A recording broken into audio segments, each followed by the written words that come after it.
Welcome to Ben Armstrong Crypto. Welcome to Ben Armstrong Crypto. Today, guys, we're going to be covering a very serious topic after I just sang a jingle. But guys, obviously, a lot of people know by now, we have had a major event occur in the world.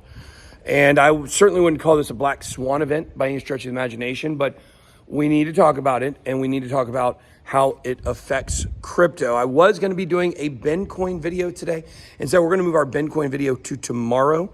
And the reason for that is I just don't think it's the right time to address stuff going on with Bencoin, because that's cool, exciting stuff. Really excited about it.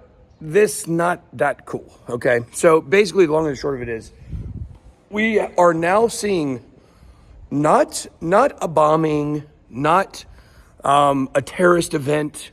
We are now seeing right now what looks to be all-out war breaking out in Israel, in between, obviously, the Israelis and Palestine. And, you know, this is one of those things where, you know, it's hard to talk about this and how it relates to markets without appearing tone deaf, right? But it's a major event, and it needs to be talked about. We need to consider these words sound so trivial right now, but the bearish and the bullish case for what's going on right now. Now, obviously, there's nothing bullish about war. There's nothing bullish about people losing their lives. Nothing bullish about civilians getting killed. Nothing bullish about explosions or bombs. Nothing bullish about any of that. And right now, you know, we just got to say, you know, I don't just want to say, like, look, this isn't about picking a side. You know, this isn't about who's right and who's wrong. This is about a war that's bad, that a lot of people are going to get hurt, a lot of people are going to get killed, and there's going to be a lot of reverberating effects from that. So we're not, this video isn't about me telling you who I think's in the right and who I think's in the wrong. To be honest with you, I would really have to go examine a lot more to even come to a conclusion like that. But war zone geopolitics are not what, you know, are definitely not what my expertise is in, right? My expertise is in the crypto world, the cyber world, the internet world. Some people may call it the real world. But the point here is this, is that let's go back to what happened with Russia and Ukraine when it started. Now, we've gotten a very drawn out Russian-Ukraine war, and, you know, it still continues to this day.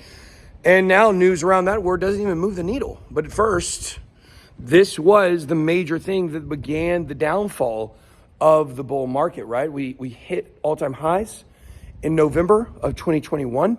The last time the Braves won the World Series was that year. Go Braves. Sorry, probably inappropriate to say that right now, but guys, it is a big day, Braves baseball. We're going to avenge our Phillies loss. But the point is this, is that when that war first started, the markets took a big tanking. And that was, you know, we thought Bitcoin was going to be going below 20K.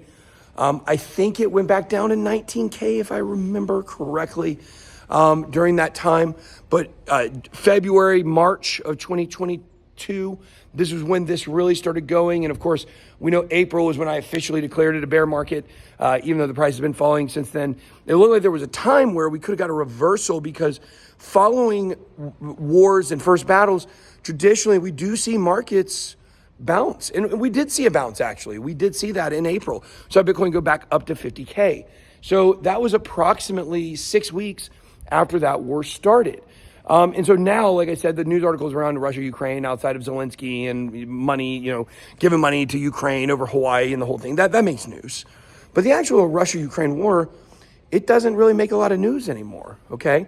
This is about to be everywhere, this war between Israel and Palestine. And so, you know, we have to look at this from an investment standpoint, because, guys, for a lot of you, and for me as well, you know, like, your investments are all that you have in a lot of senses, right? Like, if something were to happen to your long-term investments, then you would be in a bad spot. So you've got to be prepared, even though there's trouble and chaos in the world, you got to be prepared to be able to make steps to put yourself in a good position, even though you can't control what's happening in the turmoil around the world.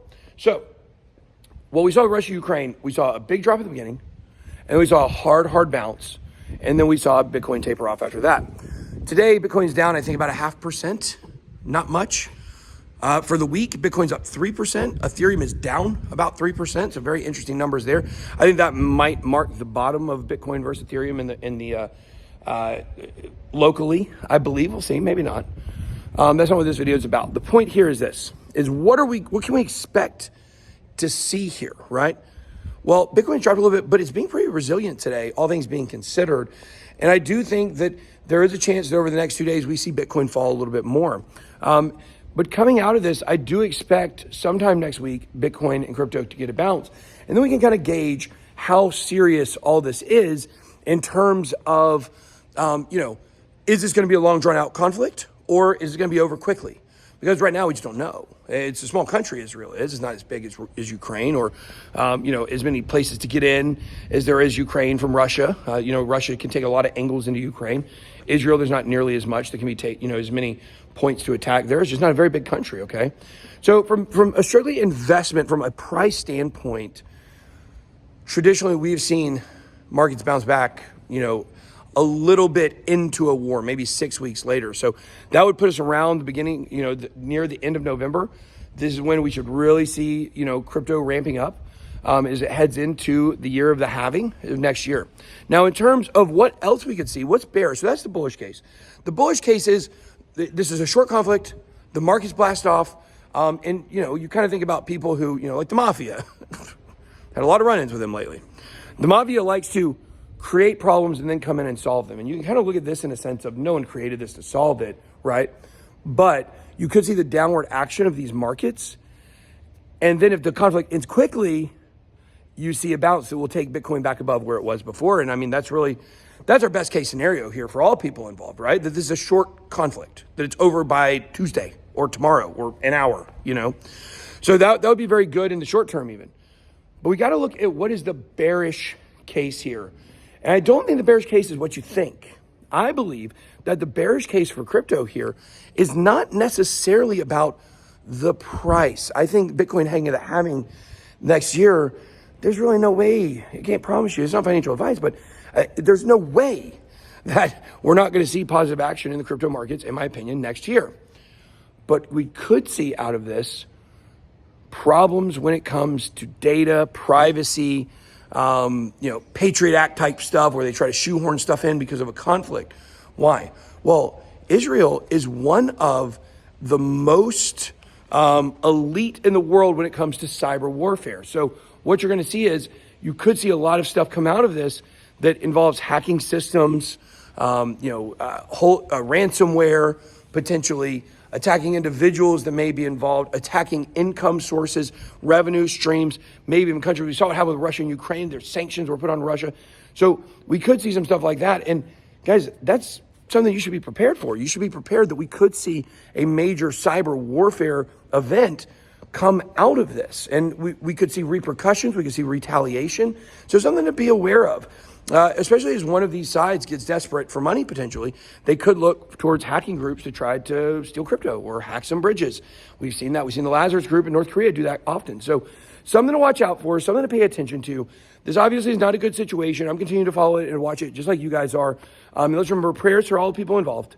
Good vibes, prayers, thoughts, power, positive energy, power of positive thinking, whatever you got to do.